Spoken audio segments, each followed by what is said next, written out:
I've just chaired an emergency meeting of G7 foreign and development ministers to coordinate our actions in response to the crisis in Afghanistan.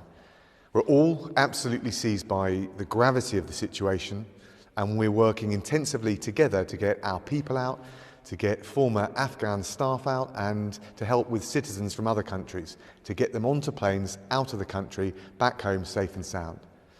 We're also providing a lifeline to refugees.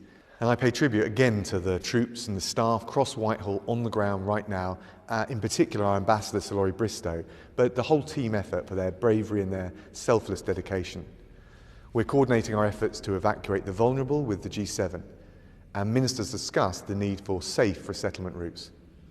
But of course, beyond the immediate evacuation, it's also vital that we prevent the crisis in Afghanistan from escalating even further. So we're determined to coordinate an urgent international response, a concerted response.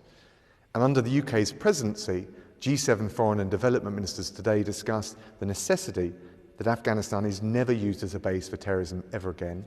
We've succeeded over 20 years. We've got to make sure those gains aren't lost. We also discussed regional stability and the urgent humanitarian plight, and also the need to do whatever we can to safeguard the most elementary human rights, in particular for women and girls. And we will use every lever at our disposal to have a moderating influence on what the Taliban does next, and also to reach out to the wider group of international partners that can also exercise that kind of influence. We'll work with the Afghans most affected, the UN Security Council, the G20, international donors, and of course with Afghanistan's immediate regional neighbours to achieve those objectives. This has to be a concerted global response. So as well as the G7, I've also been speaking to counterparts from a wider range of countries, including India and China, to focus minds on that effort.